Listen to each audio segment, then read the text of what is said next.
का क्या कहना। ओम शांति। 14 जुलाई 24 अव्यक्त महावाक्य पुनरावृत्ति 25/11/20 टपिक अच्छी पिता समान हेबापाई दुईटी कथार दृढ़ता रख सो मानरे रहिबाकु हेब एवं समस्त को सम्मान देवाकु हेब। आज बाप दादा निजर अति प्रिय अति मिठा यही छोटिया ब्राह्मण परिवार कुह बा ब्राह्मण संसार कुह ताकू ही देखुछंती। यही छोटिया संसारटी केते नियारा मध्य अटे एवं प्रिय मध्य अटे। काहेकि प्रिय अटे काहेकि ना यही ब्राह्मण संसारर प्रत्येक आत्मा विशेष आत्मा अटे। देखिबा पाई तो अति साधारण लागुछंती किंतु सबुठारु बड़रू बड़ विशेषता जहाँकि प्रत्येक ब्राह्मण आत्मा भितरे अच्छी ताहेला निजर दिव्य बुद्धि द्वारा परमात्मा को चिन्हि पारिछंती। चाहे 90 वर्षर वयस्क होइथान्तु बा रोगी होइथान्तु परमात्मा को चिन्हिबार दिव्य बुद्धि बा दिव्य नेत्र केवल ब्राह्मण आत्मा व्यतीत अन्य कौनसी नामी ग्रामी VVIP पाखरे मध्य नहीं। एही सबु माता माने एठारे काहेकि पहुँची जाइछंती। पाद चालू थाउ कि न चालू थाउ किंतु पहुँची तो जाइछंती ना। तेबे चिन्हिछंती बोली तो पहुँची जाइछंती ना।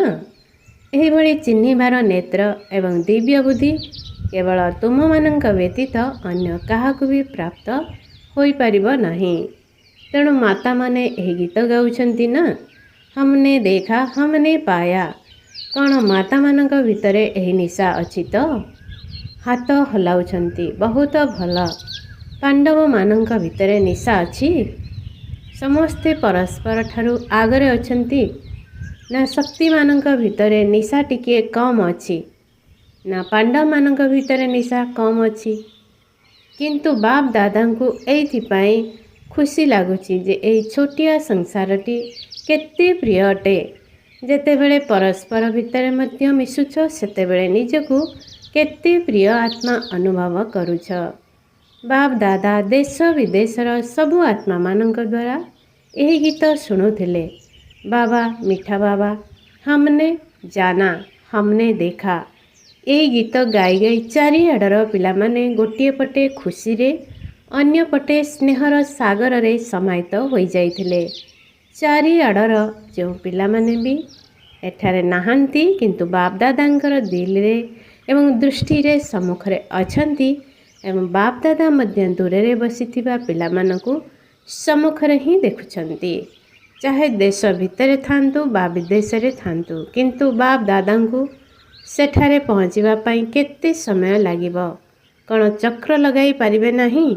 बाप दादा चारिआडर पिलामानकु स्नेहर प्रदान रे अरब खराब गुणा ठारू मध्य अधिक याद प्यार देउछंती। चारिआडर पिलामानकु देखिबा सहित समस्तंकर दिल रे गोटे ही संकल्प देखुछंती। समस्ते नयन द्वारा एही कथा कहउछंती जे आमको 6 मासर परमात्मा होमवर्क मने अछि। तुम मानंको मध्य मने अछि ना। भूली जाई न तो पांडव मानकु मने अछि तो भल भावरे मने अछि तो। बाप दादा बारंबार काहेकि मने पकाई दउछंती कारण कौन। समय को मध्य देखिछंती एवं ब्राह्मण आत्मा माने निजकु मध्य देखुछंती। मन जवान हेबारे लागिछि शरीर बुढ़ा हेबारे लागिछि। समयर एवं आत्मा मानंकर डाकरा भल भावरे सुना जाउछि तो। तेणु बाप दादा देखुथिले आत्मा मानंकर हृदयर डाकरा बढ़ी बढ़ी चलिछि। हे सुखदाता हे शांतिदाता हे प्रकृत खुशीर दाता सुख शांतिर किछि अंजुली आमको मध्य देई दियो। चिंता कर डाकिबा बालांकर लाइन केते बड़।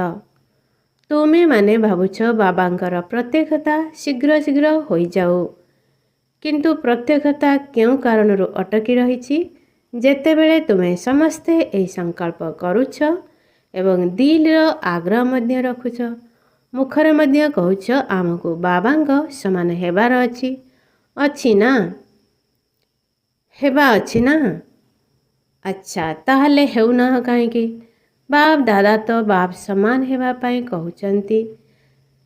କ'ଣ ହେବୁ, କିପରି ହେବୁ? ସମାନ ଶବ୍ଦରେ ଏହି ଦୁଇଟି ପ୍ରଶ୍ନ ଉଠିପାରିବ ନାହିଁ। କ'ଣ ହେବାର ଅଛି? ଉତ୍ତର ଜଣାଅଛି ନା? ବାବାଙ୍କ ସମାନ ହେବାର ଅଛି। ତେବେ କିପରି ହେବେ? ଫଲୋ ଫାଦର ମଦର ଅର୍ଥାତ୍ ମାତା ପିତାଙ୍କର ପାଦ ଚିହ୍ନକୁ ଅନୁସରଣ କର। ନିରାକାର ପିତା ସାକାର ବ୍ରହ୍ମା ମା। କ'ଣ ଫଲୋ କରିବା ମଧ୍ୟ ଜଣା ନାହିଁ କି? ଆଜିକାଲି ତ ଅନ୍ଧମାନେ ମଧ୍ୟ କାହାକୁ ବି ଅନୁସରଣ କରିପାରୁଛନ୍ତି।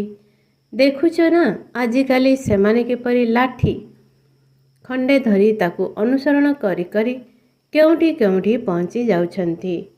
ତୁମେମାନେ ତ ମାଷ୍ଟର ସର୍ବଶକ୍ତିମାନ ଅଟ, ତ୍ରିନେତ୍ରୀ ଅଟ, ତ୍ରିକାଳଦର୍ଶୀ ଅଟ।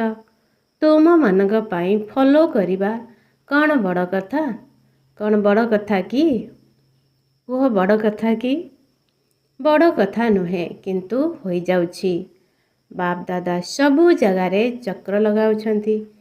ସେବା କେନ୍ଦ୍ରମାନଙ୍କୁ ମଧ୍ୟ ଯାଉଛନ୍ତି, ଘର ଗୃହସ୍ଥକୁ ମଧ୍ୟ ଯାଉଛନ୍ତି।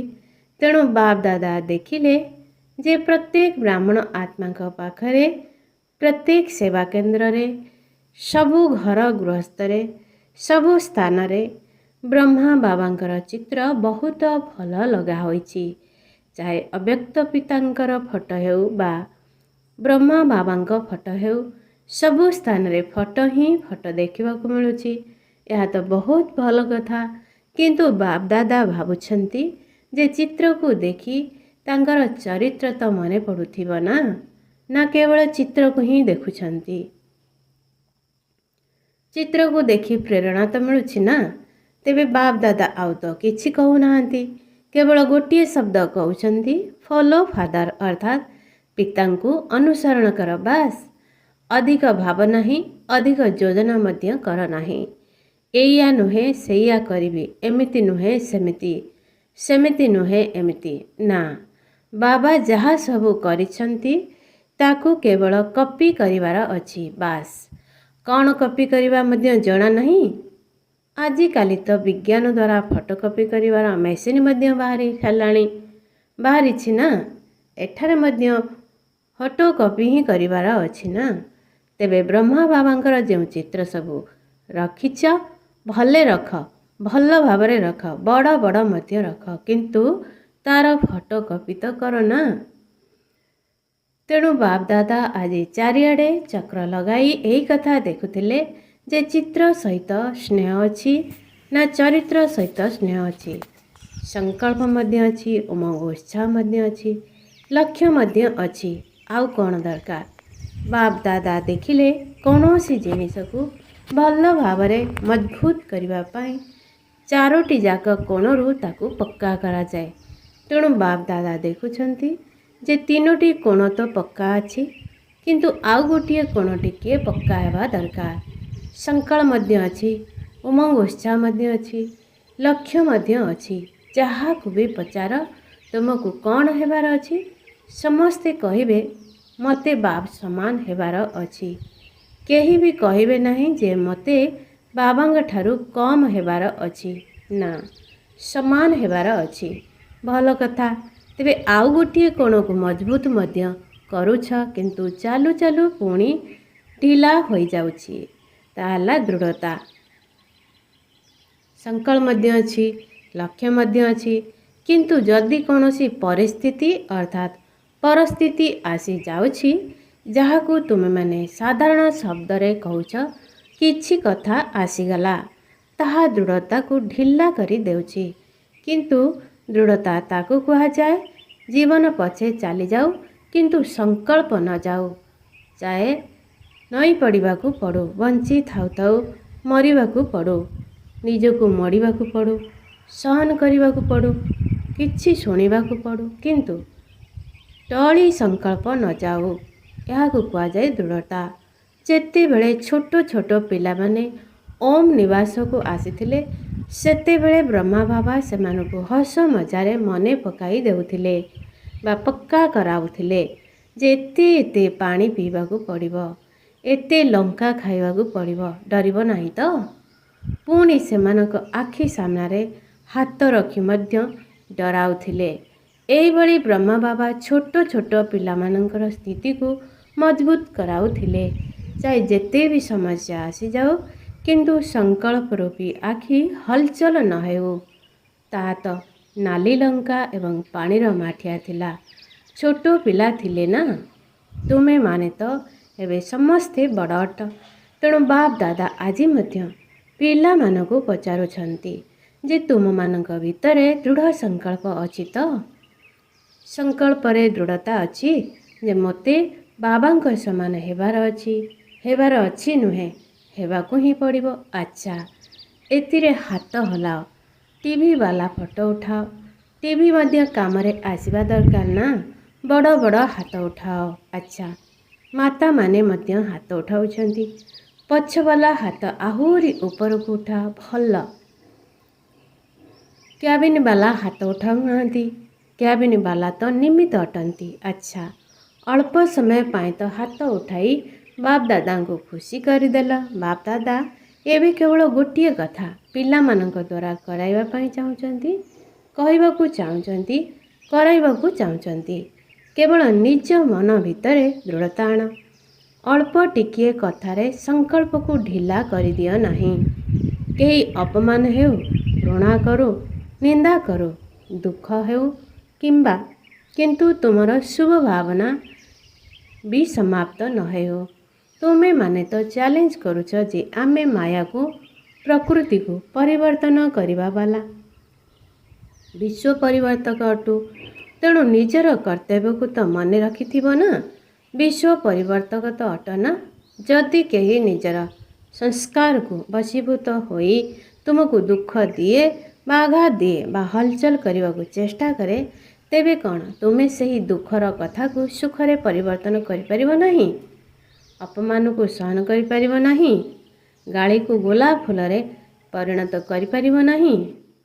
ସମସ୍ୟାକୁ ବାପ ସମାନ ହେବାର ସଂକଳ୍ପରେ ପରିବର୍ତ୍ତନ କରିପାରିବ ନାହିଁ? ତୁମମାନଙ୍କୁ ମନେ ଅଛି ତ, ଯେତେବେଳେ ତୁମେମାନେ ବ୍ରାହ୍ମଣ ଜନ୍ମରେ ଆସିଲ ଏବଂ ନିଶ୍ଚୟ କରିନେଲ, ସେଥିପାଇଁ ହୁଏତ ତୁମକୁ ଗୋଟିଏ ସେକେଣ୍ଡ ଲାଗିଥାଇପାରେ ବା ଗୋଟିଏ ମାସ ଲାଗିଥାଇପାରେ, କିନ୍ତୁ ଯେବେଠାରୁ ତୁମେ ନିଶ୍ଚୟ କରିଛ, ତୁମର ଦିଲ୍ କହିଛି ମୁଁ ବାବାଙ୍କର ଏବଂ ବାବା ମୋର, ଏହି ସଂକଳ୍ପ କରିଛ ନା, ଅନୁଭବ ତ କରିଛ ନା, ସେବେଠାରୁ ହିଁ ତୁମେମାନେ ମାୟାକୁ ଚ୍ୟାଲେଞ୍ଜ କରିଛ ଯେ ମୁଁ ମାୟାଜିତ ନିଶ୍ଚିନ୍ତ ହେବି। ଏହି ଚ୍ୟାଲେଞ୍ଜ ମାୟାକୁ କରିଥିଲ ନା? ତେବେ ମାୟାଜିତ ହେବାର ଅଛି ନା ନାହିଁ? ତୁମେମାନେ ତ ହିଁ ମାୟାଜିତ ଅଟ ନା ଆଉ କିଏ କେଉଁଠୁ ଆସିବେ? ଯେହେତୁ ମାୟାକୁ ଚ୍ୟାଲେଞ୍ଜ କରିଛ, ତେଣୁ ଏହିସବୁ ସମସ୍ୟା ଗୁଡ଼ିକ, କଥା ଗୁଡ଼ିକ, ହଲଚଲର ପରିସ୍ଥିତି ଗୁଡ଼ିକ ମାୟାର ହିଁ ତ ରାଜକୀୟ ରୂପ ଅଟେ ନା। ମାୟା ତ ଅନ୍ୟ କୌଣସି ରୂପରେ ଆସିପାରିବ ନାହିଁ। ତେଣୁ ତୁମମାନଙ୍କୁ ଏହିସବୁ ରୂପରେ ହିଁ ମାୟାଜିତ ହେବାକୁ ପଡ଼ିବ। କଥା ବଦଳିବ ନାହିଁ, ସେଣ୍ଟର ବଦଳିବ ନାହିଁ, ସ୍ଥାନ ବଦଳିବ ନାହିଁ, ସମସ୍ୟା ଗୁଡ଼ିକ ମଧ୍ୟ ବଦଳିବ ନାହିଁ, କିନ୍ତୁ ମୋତେ ବଦଳିବାକୁ ହେବ। ତୁମର ଏହି ସ୍ଲୋଗାନ ତ ସମସ୍ତଙ୍କୁ ବହୁତ ଭଲ ଲାଗୁଛି। କାହାଠାରୁ ବଦଲା ଅର୍ଥାତ୍ ପ୍ରତିଶୋଧ ନେବୁ ନାହୁଁ, କିନ୍ତୁ ନିଜେ ବଦଳି କରି ଦେଖାଇବୁ। ଏହା ତ ବହୁତ ପୁରୁଣା ସ୍ଲୋଗାନ। ତେବେ ନୂଆ ନୂଆ ରାଜକୀୟ ରୂପ ନେଇ ମାୟା ଆସିବ, ତାକୁ ଡରିବାର ନାହିଁ। ସେଇଥିପାଇଁ ବାପ ଦାଦା ଏହା ଉପରେ ଅଧିକ ଧ୍ୟାନ ଆକର୍ଷଣ କରାଉଛନ୍ତି। ମାୟା ଏହିଭଳି ରୂପ ଧାରଣ କରି ଆସିବ ଏବଂ ଆସୁଛି ମଧ୍ୟ, ଯାହାକି ତୁମେ ଜାଣିପାରିବ ନାହିଁ ଯେ ଏହା ମାୟା ଅଟେ। କହିବ ଦାଦିଜୀ ଏହା ମାୟା ନୁହେଁ, ଆପଣ ବୁଝିପାରୁନାହାନ୍ତି, ପ୍ରକୃତରେ ଏହା ସତ୍ୟ ଅଟେ। ଏହା ବ୍ୟତୀତ ଆହୁରି ଭିନ୍ନ ଭିନ୍ନ ରାଜକୀୟ ରୂପରେ ମଧ୍ୟ ଆସିବ। ସେଇଥିପାଇଁ ଡରିବାର ନାହିଁ। କାହିଁକି ଜାଣିଛ? ଦେଖ, କୌଣସି ବି ଶତ୍ରୁ ଚାହେ ସେ ହାରୁଥାଉ ବା ଜିତୁଥାଉ, ତା ପାଖରେ ଯାହା ବି ଛୋଟ ମୋଟ ଅସ୍ତ୍ର ଥିବ ସେଗୁଡ଼ିକ ବ୍ୟବହାର କରିବ ନା ନାହିଁ? ନିଶ୍ଚିନ୍ତ କରିବ ନା। ତେଣୁ ଏବେ ମାୟାର ତ ଶେଷ ସମୟ ଆସିଗଲାଣି। ତେଣୁ ଯେତେ ଯେତେ ଶେଷ ସମୟ ପାଖେ ଆସୁଥିବ, ସେହି ଅନୁସାରେ ସେ ନୂଆ ନୂଆ ରୂପରେ ନିଜର ଅସ୍ତ୍ରଶସ୍ତ୍ରକୁ ବ୍ୟବହାର କରି ନିଶ୍ଚିନ୍ତ କରିବ। ତାପରେ ତୁମ ପାଦ ତଳେ ମୁଣ୍ଡ ନୁଆଁଇବ। ପ୍ରଥମେ ସେ ତୁମକୁ ନୁଆଁଇବା ପାଇଁ ଚେଷ୍ଟା କରିବ, ତାପରେ ନିଜେ ମୁଣ୍ଡ ନୁଆଁଇବ। ସେଇଥିପାଇଁ ବାପଦାଦା ଆଜି କେବଳ ଗୋଟିଏ ଶବ୍ଦ ଉପରେ ବାରମ୍ବାର ଗୁରୁତ୍ୱ ଦେଉଛନ୍ତି, ବାବାଙ୍କ ସମାନ ହେବାର ଅଛି। ନିଜର ଏହି ଶ୍ରେଷ୍ଠ ଲକ୍ଷ୍ୟର ସ୍ୱମାନରେ ରୁହ ଏବଂ ଅନ୍ୟକୁ ସମ୍ମାନ ଦିଅ। ଅନ୍ୟକୁ ସମ୍ମାନ ଦେବା ଅର୍ଥ ନିଜେ ସମ୍ମାନ ପାଇବା। କେବଳ ପାଇବା ପାଇଁ ଚେଷ୍ଟା କଲେ ମିଳିବ ନାହିଁ। ଦେବା ଅର୍ଥ ନେବା। ମୋତେ କେହି ସମ୍ମାନ ଦେଉ, ଏହା ଯଥାର୍ଥ ନୁହେଁ। ସମ୍ମାନ ଦେବା ହିଁ ନେବା ଅଟେ। ତୁମର ସ୍ୱମାନ ମଧ୍ୟ ଦେହ ଅଭିମାନ ବାଲା ହେବା ଉଚିତ ନୁହେଁ। ବ୍ରାହ୍ମଣ ଜୀବନର ସମାନ, ଶ୍ରେଷ୍ଠ ଆତ୍ମାର ସମାନ, ସମ୍ପନ୍ନତାର ସମାନ।